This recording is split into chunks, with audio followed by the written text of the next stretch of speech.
Hello everyone, welcome to International Strategic Management class. This chapter 7 covers the strategies how firms create and achieve competitive advantage in the global marketplace.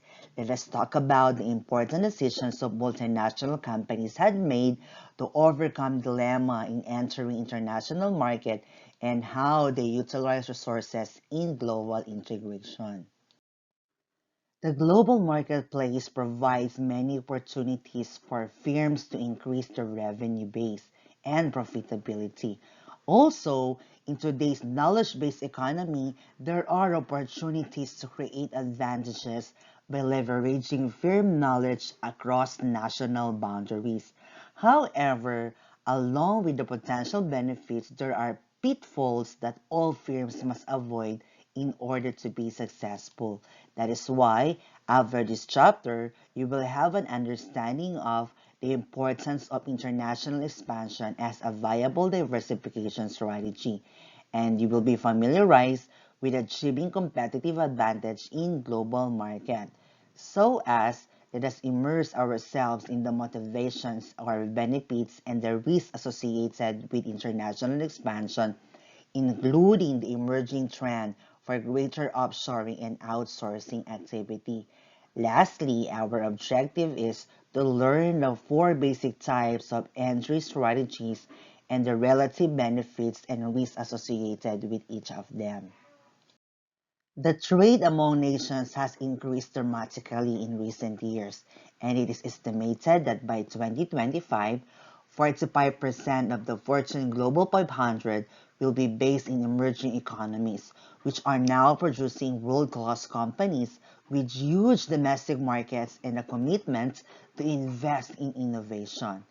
This makes international expansion a viable diversification strategy in a variety of industries such as semiconductors, automobiles, commercial aircraft, telecommunications, computers, and consumer electronics.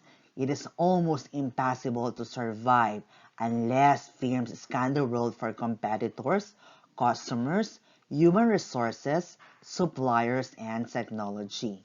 Firms need to know how to be successful and create value when diversifying into global markets.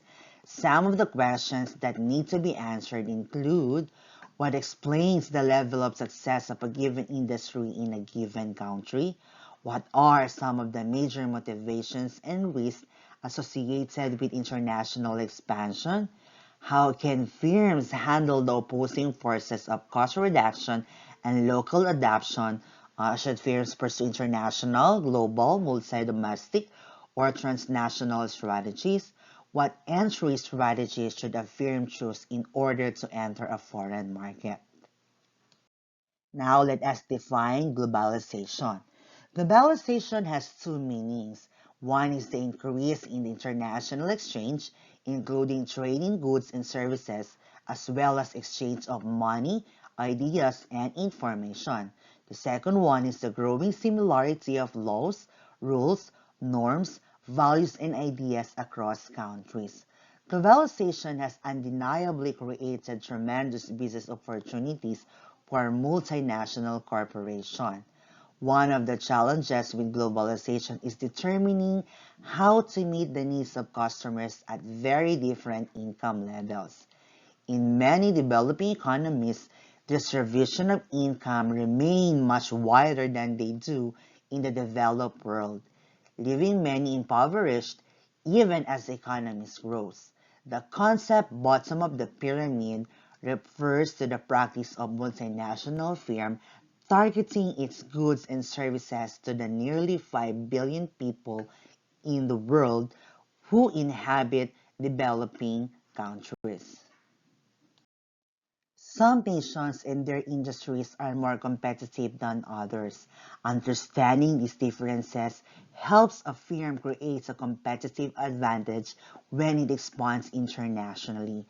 Diamond of National Advantage is a framework for explaining why countries foster successful multinational corporations, consisting of four factors: a factor endowments, demand conditions, related and supported industries, and firm strategy, structure, and rivalry. These four attributes jointly determine the playing field that each nation establishes and operates for its industries. Factor endowments a nation's position in factors of production, wherein demand conditions, this is the nature of home market demand for the industry's product or service. Related and supporting industries are the presence, absence, and quality in the nation of supplier industries and other related industries that supply services, support, or technology to firms in the industry value chain. Firm strategy, structure, and rivalry is the conditions in the nation governing how companies are created, organized, and managed, as well as the nature of domestic rivalry. Factors of production are the building blocks that create usable consumer goods and services. Companies in advanced nations seeking competitive advantage over firms in other nations create many of these factors of production. For example, a country or industry dependent on scientific innovation must have a skilled human resource pool to draw upon. This resource pool is not inherited. It is created through investment in industry-specific knowledge and talent. The actual pool of resources is less important than the speed and efficiency with which these resources are deployed. Thus, firm-specific knowledge and skills created within a country that are rare, valuable, difficult to imitate, and rapidly and efficiently deployed are the factors of production that ultimately lead to a nation's competitive advantage. The island nation of Japan is given as an example. Japan has a little land mass. By initiating just-in-time system, companies manage to create a resources from which they gain advantage over companies in other nations that spend large sums to warehouse industry or inventory. The second factors affecting a nation's competitiveness is demand conditions. Consumers who demand highly specific, sophisticated products and services force firms to create innovative, advanced products and services to meet the demand. This consumer pressure presents challenges to a country's industries.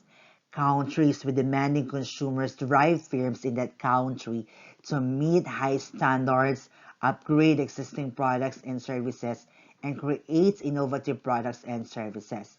The conditions of consumer demand influence how firms view a market. This turn helps the nation's industries to better anticipate future global demand and conditions and proactively respond to product and service requirements. Denmark is a given as an example. Denmark's world-class position in water pollution control equipment. This is in part due to the nation's environmental awareness and demands for environmentally safe products. The third factors affecting a nation's competitiveness is related and supporting industries. A home country's industries can become a source of competitive advantage when related and supporting industries are developed. Countries with a strong supplier base benefit by adding efficiency to downstream activities. A competitive supplier base helps a firm obtain inputs using cost-effective, timely methods, thus reducing manufacturing costs. Also, close working relationship with suppliers provide the potential to develop competitive advantages through research and development and the ongoing exchange of knowledge.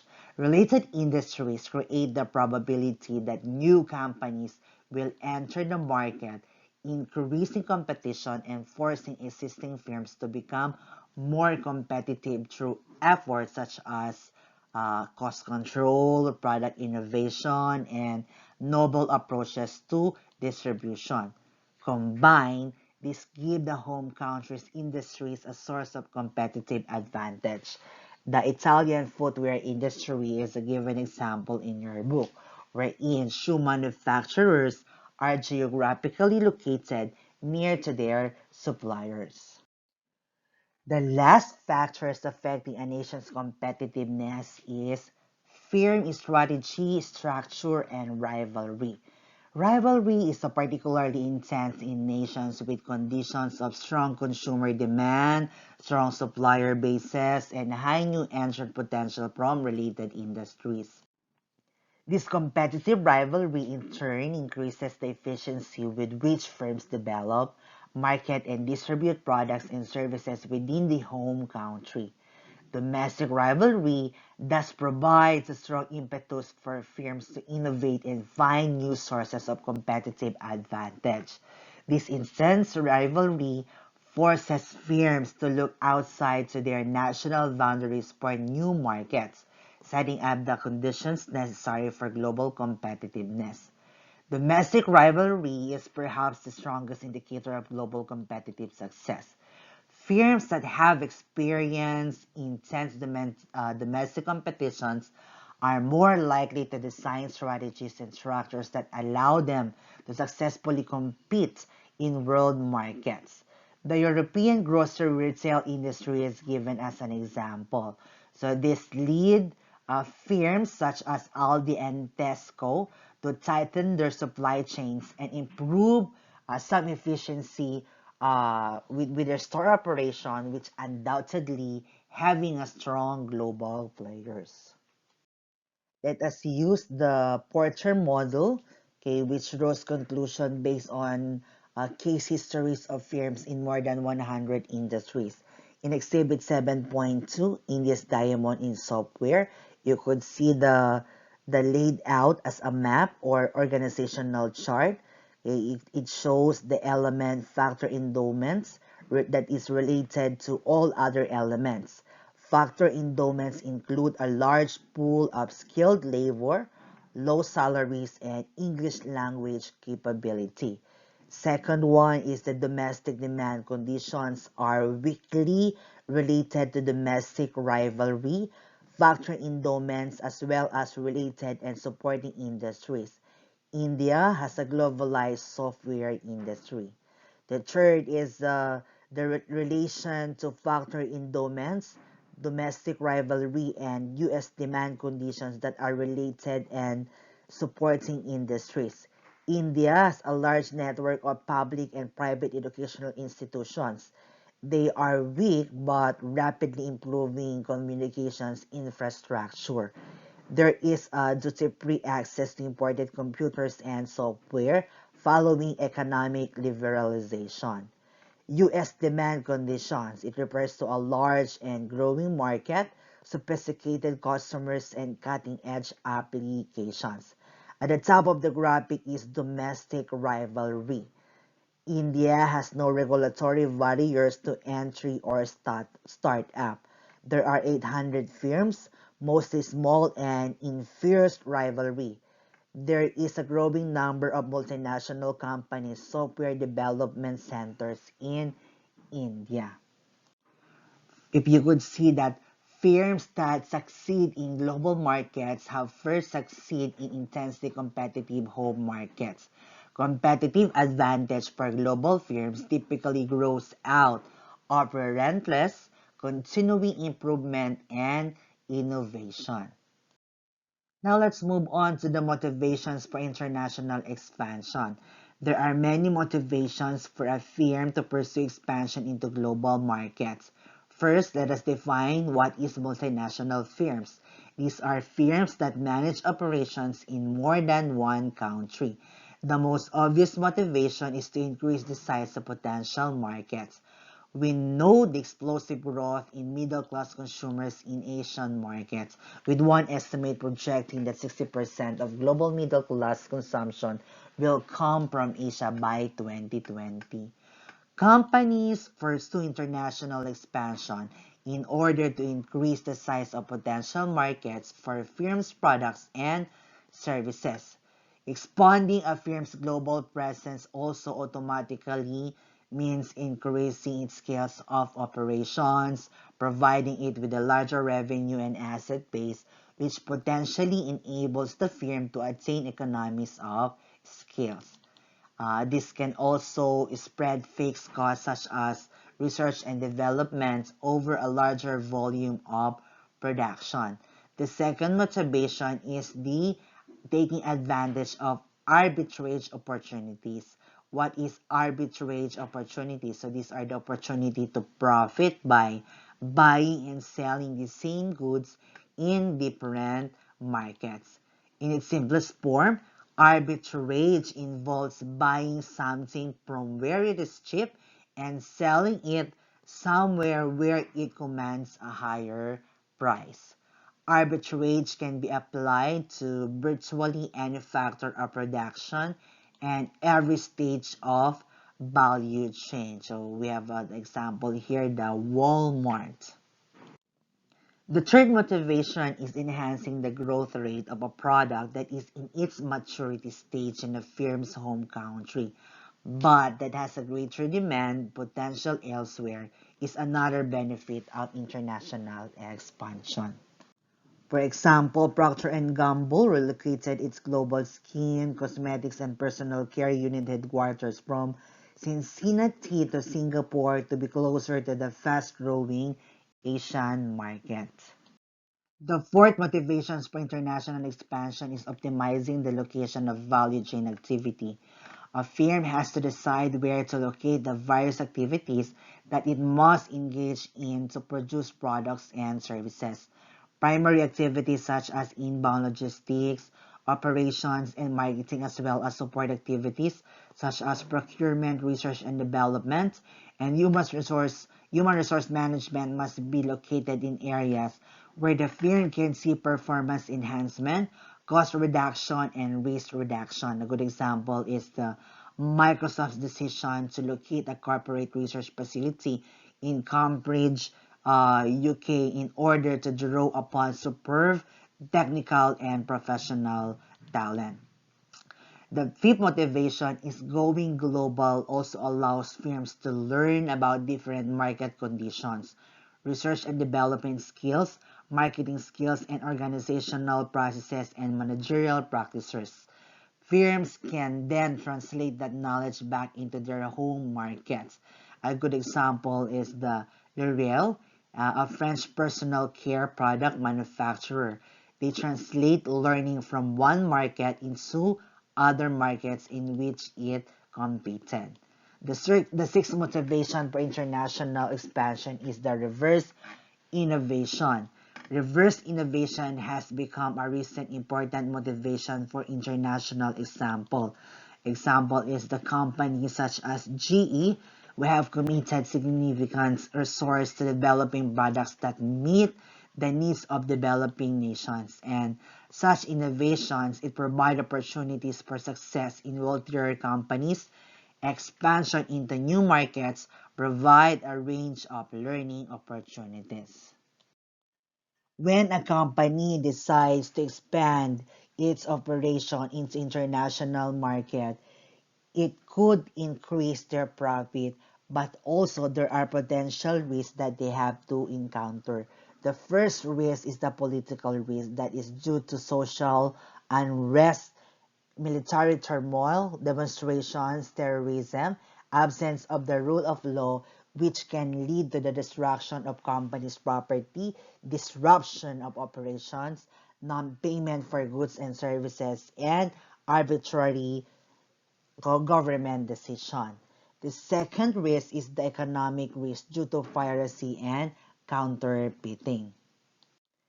Economic risk is a potential threat to a firm's operation in the country due to economic policies and conditions. It includes property rights law and enforcement of those laws.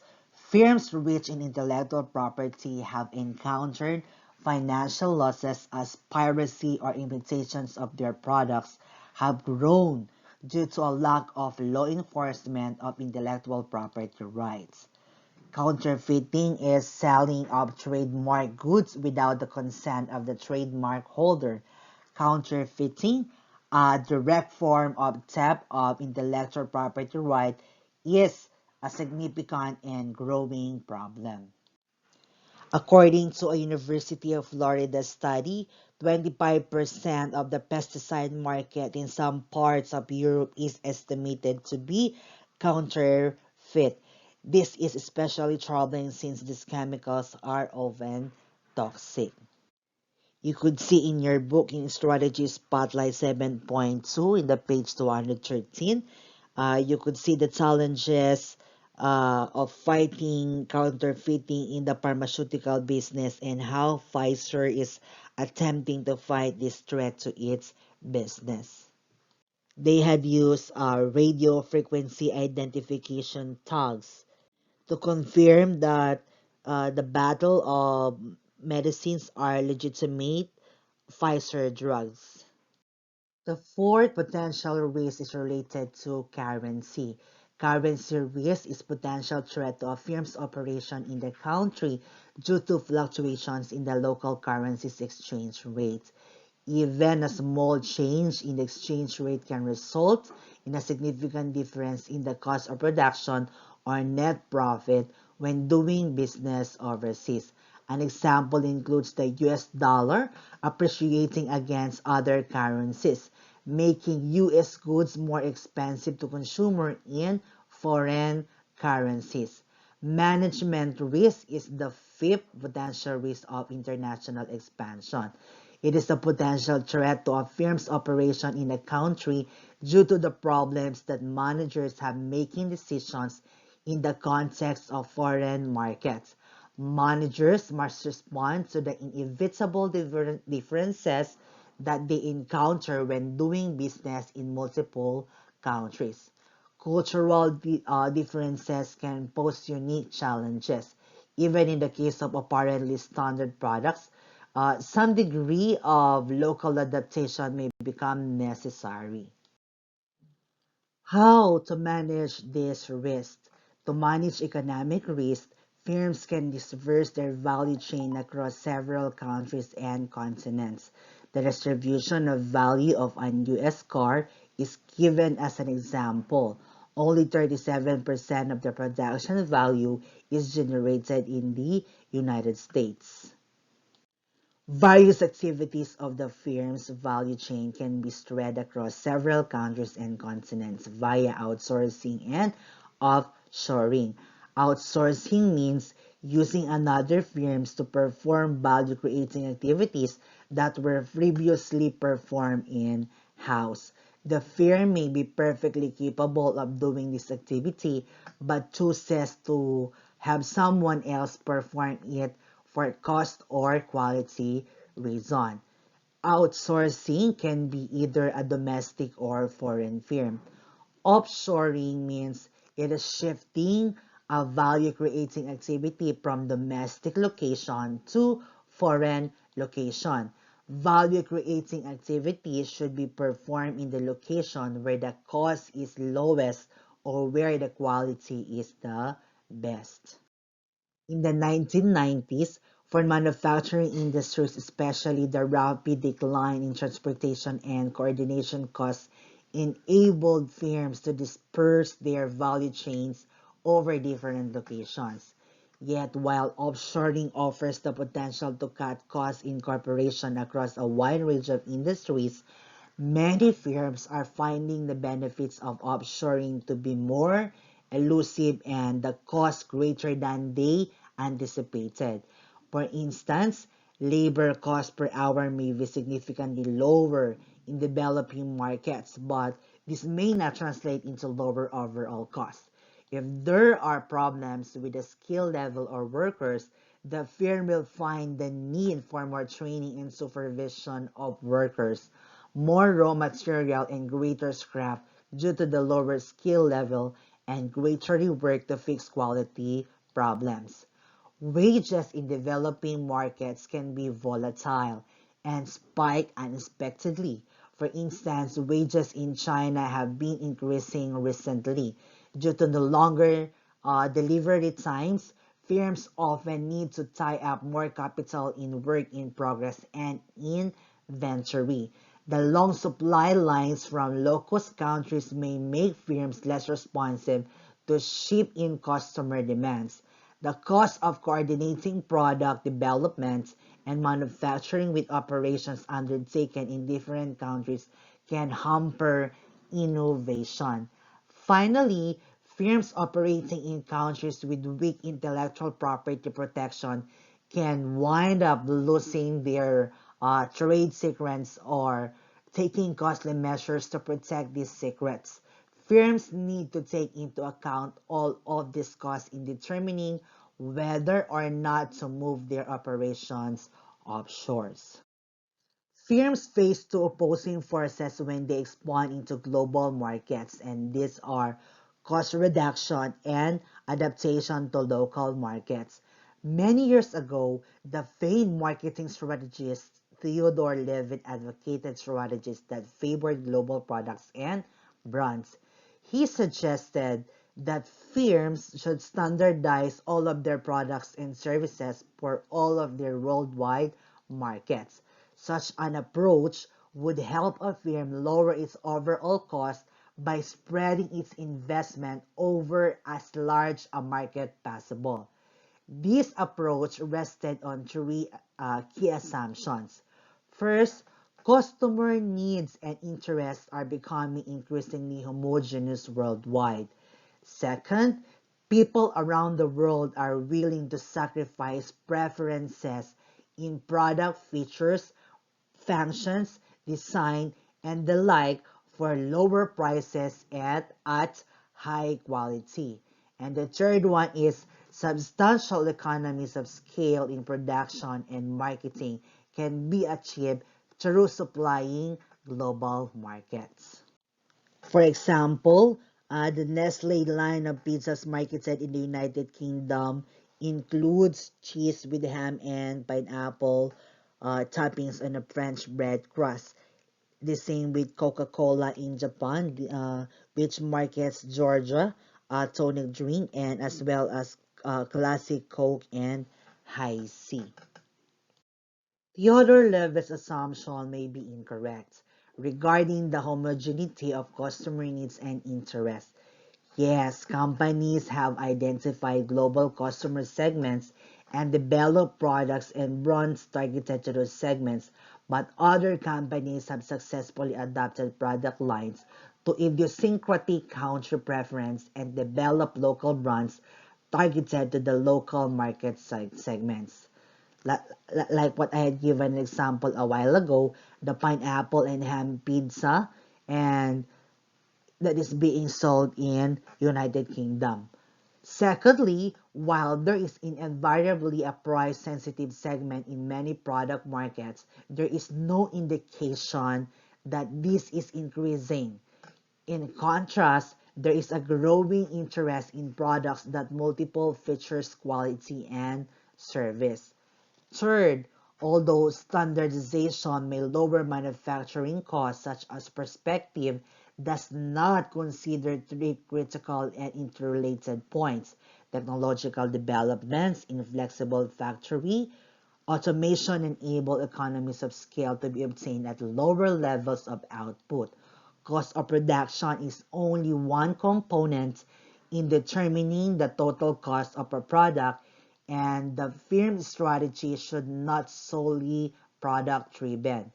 Based on the above, we should have a hard time arguing that it is wise to develop the same product or service for all markets throughout the world. One size fits all does not generally apply.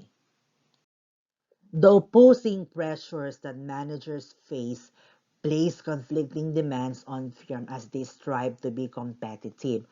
On the one hand, competitive pressures requires that firms do what they can to lower unit costs so that consumers will not perceive their product and service offering as too expensive. This may lead them to consider relocating manufacturing sites where labor costs are low and developing products that are highly standardized across multiple countries. In addition to responding to pressure to lower costs, managers must also strive to be responsive to local pressures in order to tailor their products to the demand of the local market in which they do business. This requires differentiating their offering strategies from country to country to reflect consumer taste and preferences in making changes to reflect differences in distribution channels, human resource practices, and governmental regulations. However, since the strategies and tactics to differentiate products and services to local markets can involve additional expenses, a firm cost will tend to rise. The two opposing pressures result in four different basic strategies that companies can use to compete in the global market: international, global, multi-domestic, and transnational. The strategy that a firm selects depends on the degree of pressure that it is facing for cost reductions and the importance of adapting the local market. So you could see the following cases, for example, of various international strategies like Heineken, eBay, Greenwood Resources, and Tata Starbucks. The first strategy in global expansion is international strategy. International strategy is based on a firm's diffusion and adaptation of the parent company's knowledge and expertise to foreign markets. They used in industries where the pressures for both local adaptations and lowering costs are low. With an international strategy, country units are allowed to make minor adaptations to product and ideas coming from the head office, but they have far less independence and autonomy compared to multi-domestic companies. There are only small numbers of industries in which this strategy still applies, which increasing pressures to reduce costs due to global competition, especially from low-cost countries. Opportunities to successfully employ international strategy are becoming more limited. This strategy is most suitable in situations where a firm has distinctive competencies that local companies in foreign market lacks. The example of companies that is using this international strategy is McDonald's and Kellogg's. What are the strengths and limitations of these international strategies? Although an international strategy does leverage and diffuse a parent firm's knowledge and core competencies, leading to lower costs because of less need to tailor products and services, it does not mean a firm has a limited ability to adapt to local markets, and therefore it cannot take advantage of new ideas and innovations occurring in that market. The international strategy, with its tendency to concentrate most of its activities in one location, fails to take advantage of the benefits of an optimally distributed value chain.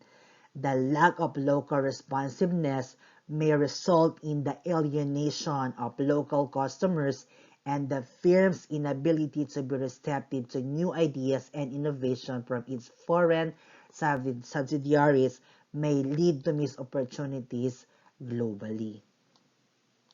So if you can go back to the exhibit 7.3 in your book, page 218, you could see a firm whose emphasis on lowering costs. There is a tendency to follow a global strategy.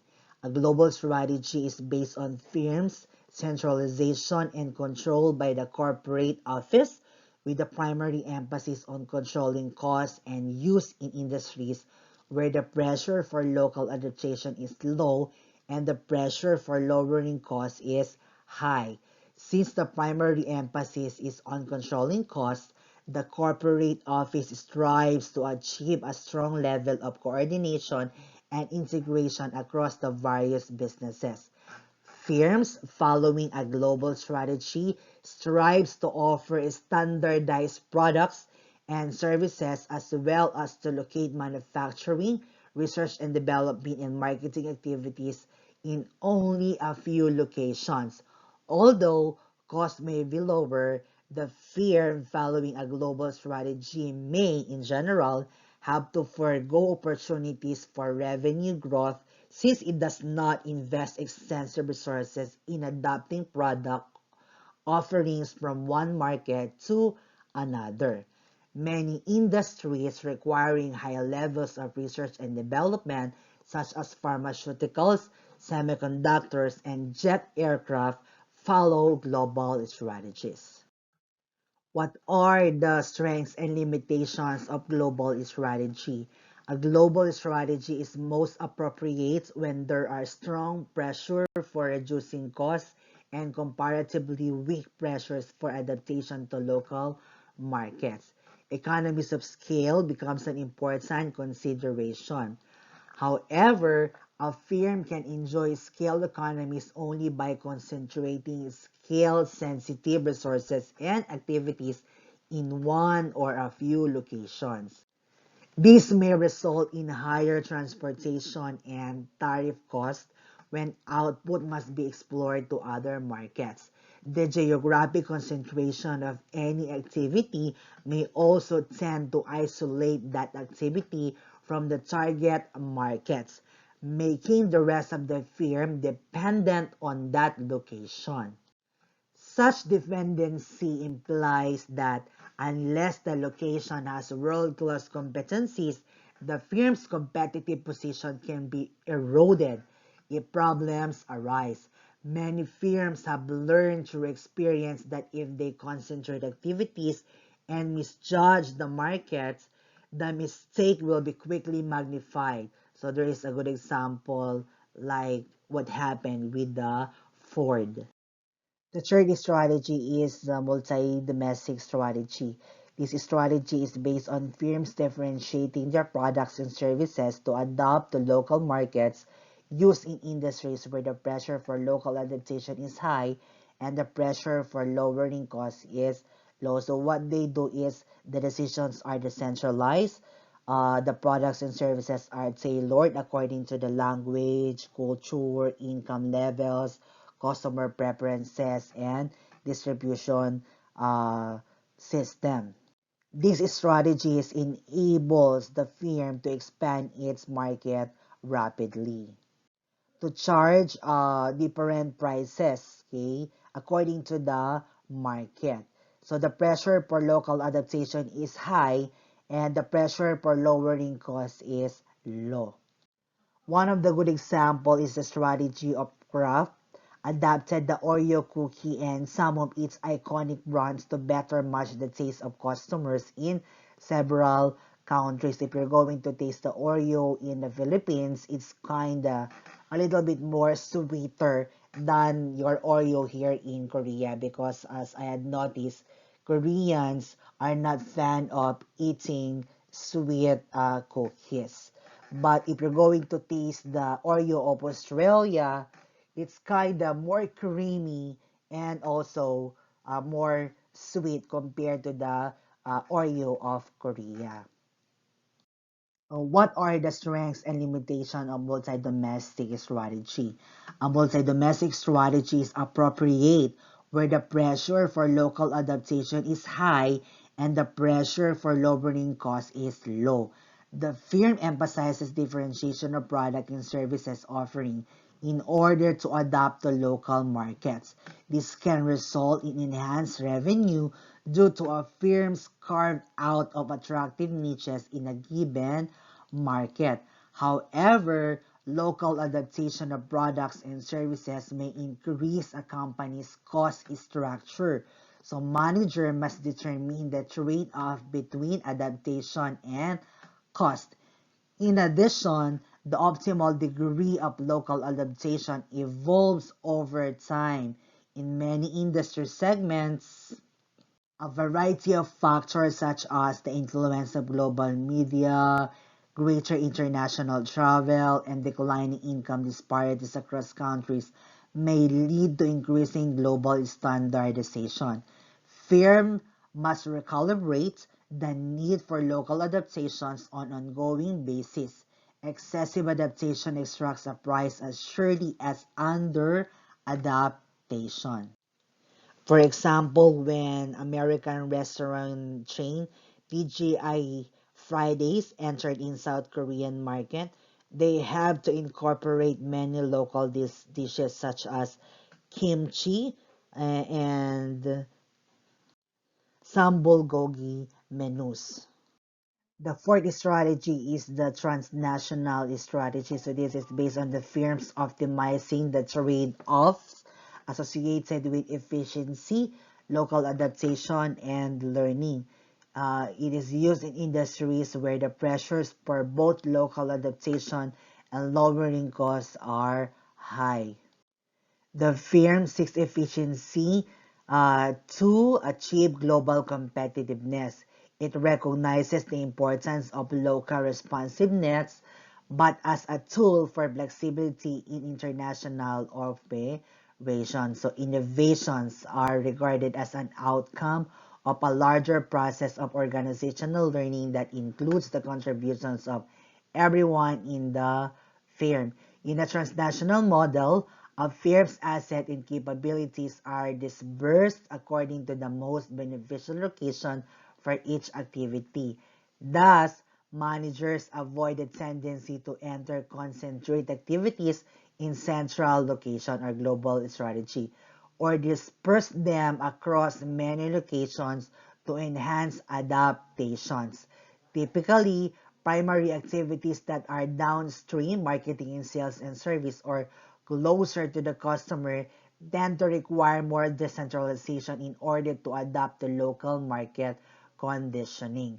Primary activities that are upstream, like logistic and operations, or further away from the customer, tend to be centralized because there is a less need for adapting these activities to local markets, and the firm can benefit from economies of scale.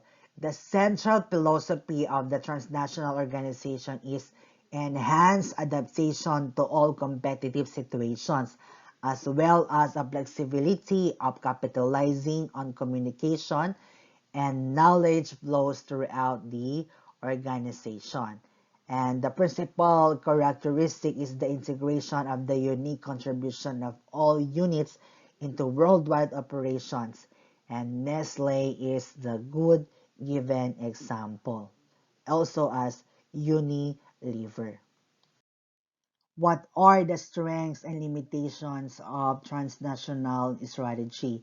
A transnational strategy is appropriate in industries where the pressures for both local adaptation and lowering costs are high. When an organization adopts a transnational strategy, it can adapt to all competitive situations by capitalizing on communication and knowledge flows throughout the organizations. So the strengths are it could have an ability to attain economies of scale, adopt local markets, adopt ability to locate activities in optimal locations, and there is an ability to increase knowledge flows and learning. However, the choice of a seemingly optimal location cannot guarantee that the quality and cost of factor inputs, that is the labor and materials, will be optimal. Managers must ensure that the relative advantage of the location is actually realized, not squandered because of weakness in productivity and the quality of internal operations.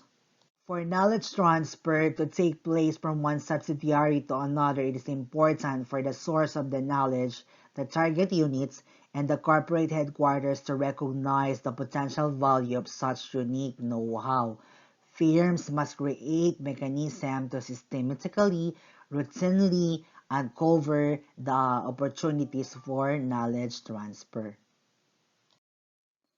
Which way to go, global or regional? According to Alan Ragman and Alan Burbey, they argue that there is a stronger case to be made in favor of regionalization than globalization, because in regionalization there is an increasing international exchange of goods, services, money, people, ideas, and information, and the increasing similarity of culture, laws, rules, and norms within a region such as Europe, North America, or Asia. Distance matters. The effects of geographic distance can be multiplied by distance in terms of culture, language, religion, and legal political system between two countries. The United States and Australia are geographically distant, yet the true distance is less than that between the United States and China. In addition, a number of regional agreements have been created that facilitate the growth of business within regions by easing trade restrictions, taxes, and tariffs. So these trading blocks and free trade zones include the European Union, the North America Trade Agreement, the Association of Southeast Asian Nations, Mercosur, a South American trading blocks. This would help the flow of products and services, okay, in a easy way. For several years, the regional economic integration has been progress. Global economic integration and trade and investment patterns of the largest economies reflect this reality.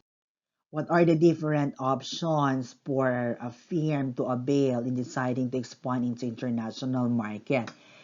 The firm can choose either exporting, licensing or franchising, strategic alliance or joint venture, and wholly owned subsidiary. For exporting, the risk is low. Locals know more, but products may not meet local needs. For licensing or franchising, the risk is limited, but licensor gives up control and profit. For strategic alliance or joint venture, the risk is shared, but trust and culture issues can lead to conflict. For wholly owned subsidiary, there is a greater control, highest returns, but expensive, greater potential for missteps. In entering global market, firms can be exposed in different opportunities and challenges. However, if the company had studied well its environment, they can position themselves in competitive advantage. Understanding the risk and level of competition could contribute to their readiness and design products according to the target market. And this will conclude the discussion of our chapter 7. So if you have any further question, just send me a message and I will be much willing to answer all of your queries. Thank you, and this is your professor, Dr. Christine Joy Simpao. Have a nice day, everyone.